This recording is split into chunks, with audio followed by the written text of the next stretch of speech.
at Indianapolis Motor Speedway, and we're off, and they're rushing down towards turn 1. It's a long, long way down there. They're building up speed, attacking.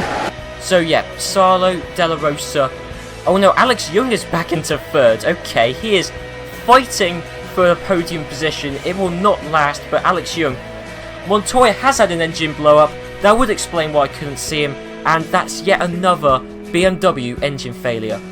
So Mika Salo was leading it, and last I saw Ralf Schumacher was in second. Well, no, he's moved up into first quite easily actually. And bearing in mind that Coulthard's got the inside line going around the banking, this should be an easy third place for David Coulthard. And yep, there it is. We can just see him edging away at this point. So, I mean, the previous lap, Barrichello was half a second quicker, but with one lap left to go, he's not close enough. Belgium and France are examples of where Ralf Schumacher has had really bad luck in terms of reliability. But in America, the first race in a while where he's been able to take the lead and win a Grand Prix. Ralf Schumacher wins the American Grand Prix from his brother Michael Schumacher in second. That leaves David Coulthard, who's just about going to hold on to third place from Rubens Barrichello.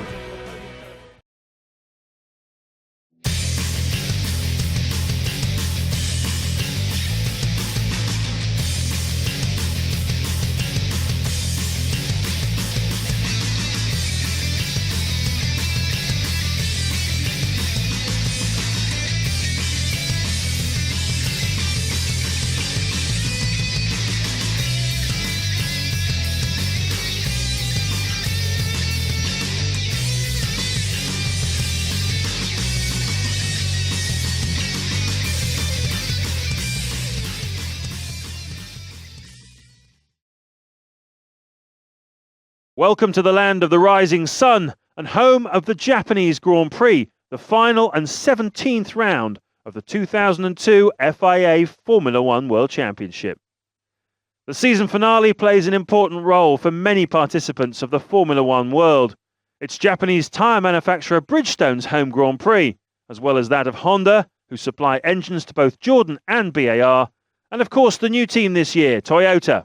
And for the first time since 1998, a Japanese driver lines up on the grid. Takuma Sato has joined Jordan Honda for his first season of Formula One after dominating the British Formula 3 Championship last year, winning all but one round on his way to the title.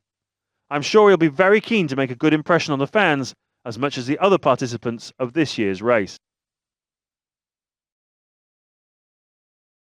So hey guys, it's PSL here, and I'm here for the final episode in my Formula 1 2002 Reverse Grid Race series, and we're here on the grid for the Japanese Grand Prix. Now, there's not a great deal to go for. Michael Schumacher's already won the Drivers' Championship, Ferrari have already won the Constructors' Championship. There are a few scraps in the Drivers' Championship lower down the field, and of course in the Constructors' Championship there are a few battles. I think the 5th and below, I think there's quite a few battles going on there. So Alex Young on pole position, no surprise there. Well, once you reverse the grid on pole position, but he's only, I think in qualifying he was only 0.3 of a second behind Mark Webber, so compared to the rest of the season that's pretty good going. So maybe that qualifying training early on in the season has finally paid off for him. Then it's Alan McNish, Della Rosa. Massa had quite a poor qualifying, so could be good points to Sauber this weekend, which could potentially influence something in the Constructors' Championship. Then below that, not really much to say. Takuma Sato had, for him in this series, an annoyingly good qualifying. I mean, qualified 7th, which isn't really going to do him much good in this series because, well, I mean, we may as well focus on the Japanese parties in here because, the Japanese parties generally haven't been that good this series. Takuma Sato has been extremely unlucky in terms of reliability. Jordan, as of yet, haven't scored a point. Not to say Jordan's Japanese, but of course their Honda engines are Japanese, and there hasn't actually been a point for a single Honda engine car. Neither Jordan nor BAR have actually scored a point so far this season. Don't see it changing, although Panis is in 5th, but the BAR really, as we've seen in previous races this season, doesn't have much pace. Toyota, they've only scored 4 points, but to be fair, 4 points, that's not a lot, but that does put them ahead of Arrows, BAR, Jordan and Minardi, so They can't really expect much better than that, to be honest. And then anyway, behind Sato, it's both Williams, both McLarens, who outqualified Williams, interestingly, and both Ferraris, with both arrows at the back, because obviously arrows were done by this point in 2002. So yeah, I mean, they didn't take part in this race. They were long gone. They were just the remnants of a Formula 1 team by this point. But yeah, moving back up towards the front with Alex Young on pole position. In fact, a Minardi front row. We've seen that on several occasions this season so far. But yeah, the final Grand Prix, there's not a great deal to play for in either championship, so we'll just have to hope for a pretty exciting race. Welcome to the last race of the 2002 FIA Formula 1 World Championship, the Japanese Grand Prix here at Suzuka.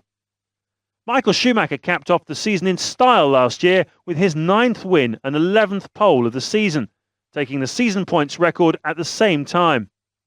Juan Pablo Montoya came second on his first visit to the track and was happy to secure another 6 points for himself and Williams BMW. McLaren Mercedes David Coulthard was gifted 3rd place late on in the race by his teammate Mika Hakkinen, who finished 4th. In 5th place was Rubens Barrichello, with Ralf Schumacher grabbing the final point of the race for Williams BMW. Jean Alesi sadly retired from his last race in Formula 1 after a collision with Sauber's Kimi Raikkonen early on in the race. He finished all but one race of the 2001 season and will be greatly missed. We wish all of today's drivers the best of luck.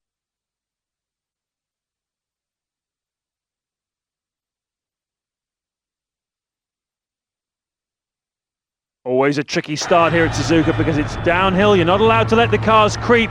Everybody cuts across and cuts inside each other, but the lights are on now. And the race is underway, the final race of the 2002 FIA Formula 1 World Championship, and they're burning down towards that right-hander. Right, thank you, James Allen, and it looks like it is still a Minardi 1-2. Webber has now overtaken his teammate, but that is a Jaguar in 2nd place, heading into the S section. And in fact, which Jaguar is that? That is Della Rosa, which is dicing for 2nd with Alex Young, and it looks like, yep, Della Rosa is up firmly into 2nd place. Young just slipping back at this point, really.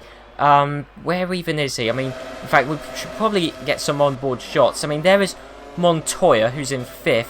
There's a Ferrari. Yep, it's Rubens Barrichello. He's already on the periphery of points. What was that all about for Montoya and Trulli? He nearly sideswiped him off the track. Okay, I don't know what's happened. I believe that's a McLaren in last, though. Okay, no, it's not. Great camera angle. Mark Webber's still leading it, though, but he's got a Sauber up behind him. There's Massa. No, actually, no, Trulli. Hang on, whoa. Trulli's leading it. When did this happen? Trulli was in 5th, heading towards the tight 180-degree hairpin corner. Well, it's not quite 180 degrees, actually, but Trulli was in 3rd. Massa was in 2nd, and then somehow Trulli ended up in 1st. Okay, he just went down the left-hand side of Massa, who was held up there, and got past Mark Webber. Okay, well, there you go. So, Jarno Trulli's leading it, and actually this could be, well, this undoubtedly will be Trulli's best result if he finishes there. And to be honest, the Renault has got the pace to hold on to a lead. We've seen the Sauber's done it previously, and the Renault and Sauber are pretty equally matched. That is Fisichella going out in spectacular style. I don't think Honda or Jordan are particularly going to like that. I assume his engine just went? So he was right down at the back. I mean, there wasn't really much hope for him. I mean, there's never much hope for Fisichella in this series, but especially not when he started this far down the field. And yeah, that was just, yeah, Ralf Schumacher-esque from Europe. He was in that sort of collision, you know, when Anne Frentzen did the same thing in Italy, you know, once, jeez, Michael Schumacher swerving around there. We're seeing that, that has happened quite a bit this race so far, but Montoya's in 2nd, Barrichello 3rd, okay, I don't know how that happened, it just did. Michael Schumacher's on the grass. That's something we need to check a replay of. We're going to be checking the replay a lot. So, of course, Schumacher getting very dicey with that BAR, and somehow was forced onto the grass. Well, I mean, going into the Casio Triangle, I believe this is called, and just clipped with Button there, stopped him from turning. But I mean, still Michael Schumacher up into 12th place, which isn't too bad, because Japan's not particularly easy. It's not particularly easy to overtake around Japan, but he's reasonably far up the field already. That is, Webber's in 5th, okay, he's still holding 5th, with Massa right up behind. So at the moment, Trulli is leading it, Montoya is in 2nd, Barrichello 3rd, Della Rosa is in 4th, and 5th is Webber, for the time being at least, with Massa in 6th. Below that is Irvine, Sarlo, Heidfeld. Okay, so there's not many of the other top teams there at the moment. Montoya going under the bridge. He's going to try and get past Jarno Trulli, but this won't be... I don't imagine this will be too easy for him, because there's not really that many long straights for Montoya to capitalise on. The Renault's a quick car. Trulli, if there's anything he can do, he can defend from first place. Well, reasonably well anyway. I mean, we all know about the Trulli train. It's quite a well-known thing in the Formula 1 community. The Trulli train, and I think we will be seeing that. Della Rosa has gone off there. And Jaguar's season, which started so well, has ended so not well. I mean, Della Rosa, he won the first race in this season, and look how it's ended. Hero to zero.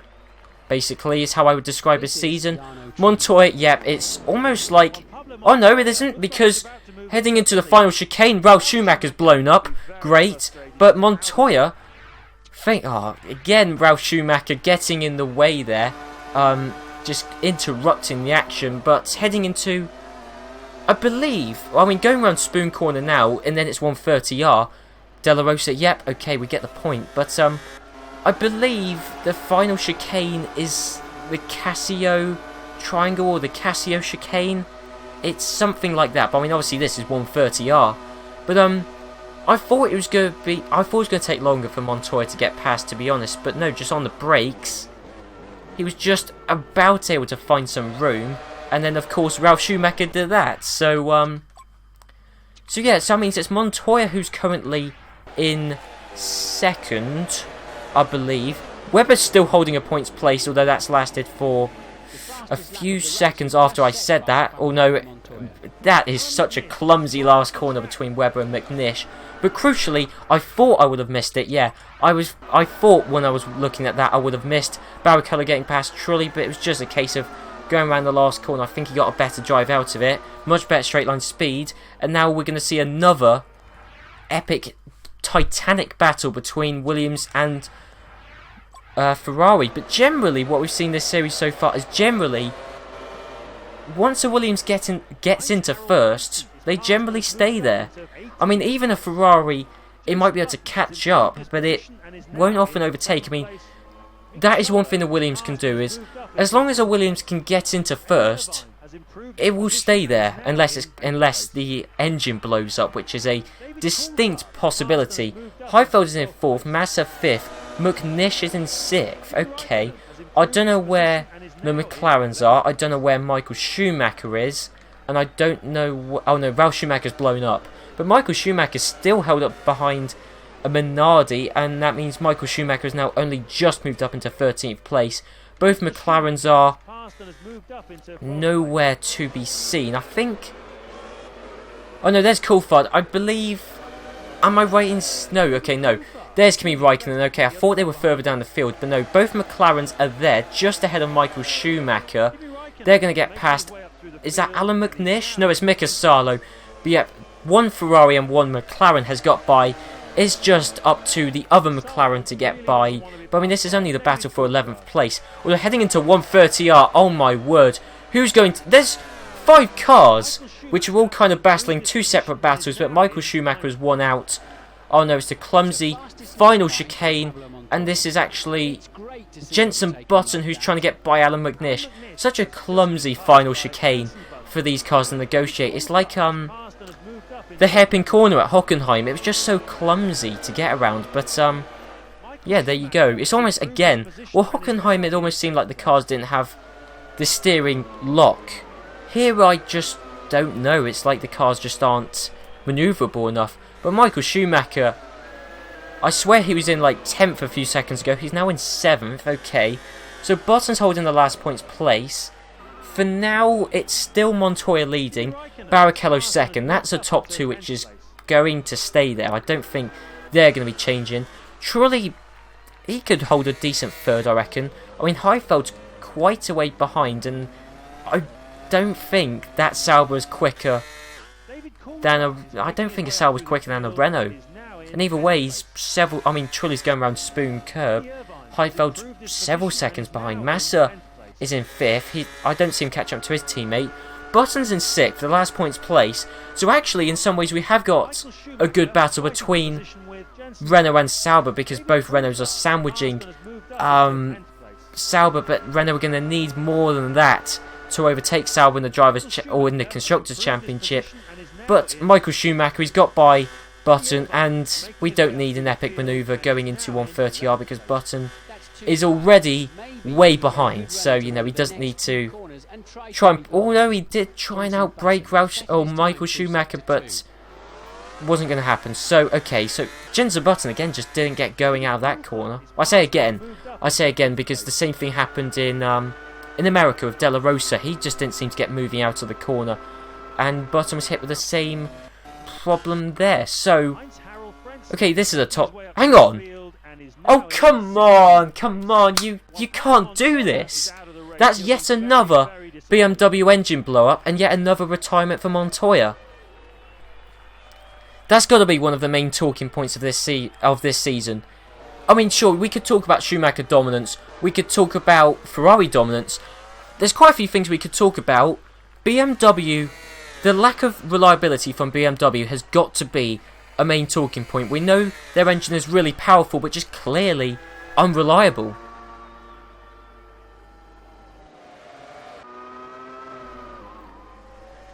Oh no, going around Spoon Curb, and Michael Schumacher, he's got by Felipe Massa. So again, the two future teammates, the two future teammates battling out on track once again. I got a little bit distracted because I saw Button was in 6th. A little bit confused, but then I remembered that, of course, Montoya retired not too long ago. So yeah, that explains that. But I'll say it again. I'll probably jinx it. But yeah, I don't see this I didn't see a top 2 changing this race. Actually, nah.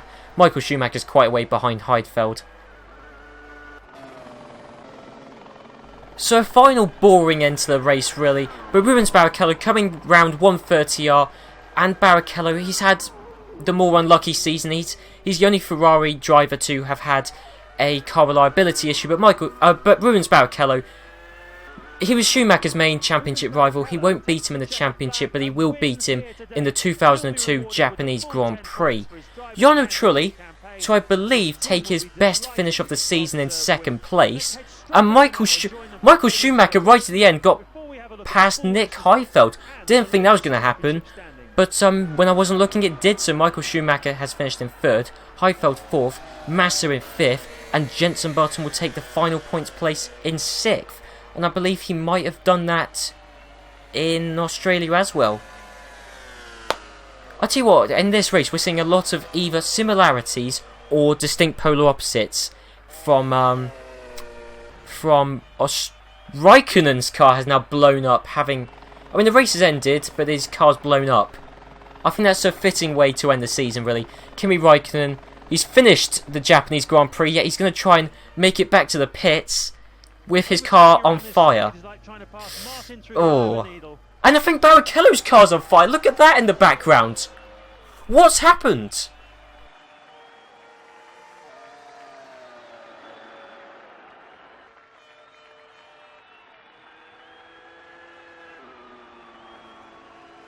So on to the Drivers' Championship, and Michael Schumacher has ended his dominant season on 92 points. His teammate and closest challenger, Rubens Barrichello, ends the season on 69 points, and Barrichello, he did valiantly well. I mean, there were several races he won, this one included, but Barrichello, obviously he was the only Ferrari driver to have a car reliability issue in Hungary, and it's difficult to say. I mean, was Barrichello slower than Michael Schumacher, or were there team orders in place?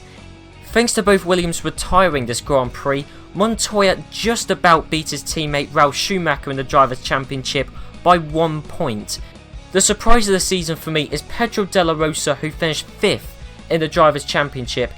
I was not expecting Jaguar to be this far up in either the Drivers' or Constructors' Championship, but Pedro Della Rosa, he won the first race of the season, and sure, the pace he had and the pace Jaguar had at the end of the season kind of tailed off, but 39 points, he beat his teammate who just about finished in 6th, Nick Heidfeld. I mean, Heidfeld, the past few races, his pace has been phenomenal, but Heidfeld just about couldn't catch up to Eddie Irvine. But wow, what an amazing end to the season Heidfeld had, and what an amazing start to the season Della Rosa had, and Irvine had some pretty amazing races himself. Below that, Coulthard finished in 8th and just ahead of his teammate, so Coulthard the best McLaren driver there. But Jarno Trulli at this race overtook Kimi Raikkonen, and I believe Salo, Frentzen and McNish only scored points in 1 race. Salo could have scored points in 2 races had his car not blown up in Australia, but Frentzen, obviously, his finish in Canada has got to be one of the drives of the season, apart from maybe Heidfeld's win in Italy. Now, despite the fact this was a reverse grid race series, with the idea being that every driver had an equal chance of scoring points, 8 drivers didn't score points. You'll actually see the order that they come in. I don't know what the final order is yet, but actually I'll show you a picture on screen now. I've had to keep notes of the best finish for everyone who hasn't scored a point, just so I know what order to put them in. So on to Constructors' Championship, and literally nothing has changed. Ferrari on 161 points, their nearest challenger, Williams, only on 93 points.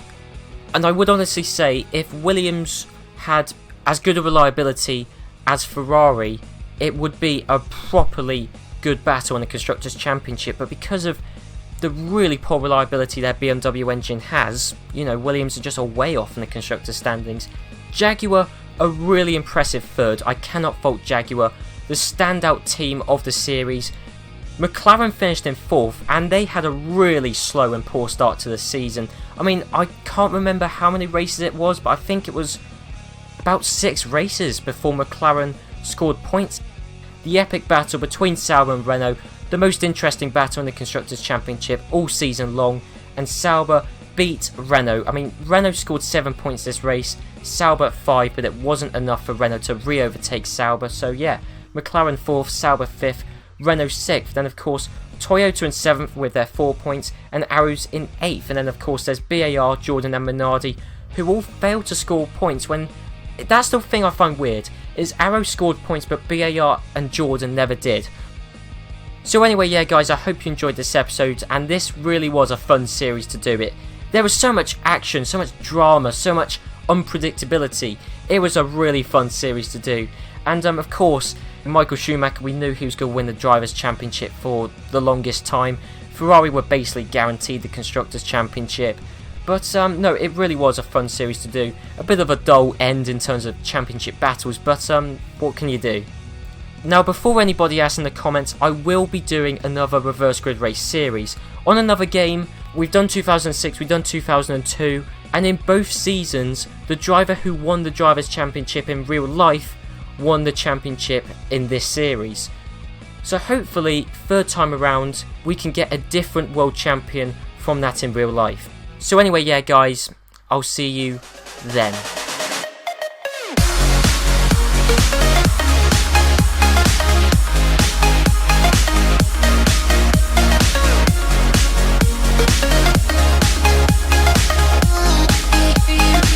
And he's a 5 times World Formula One champion.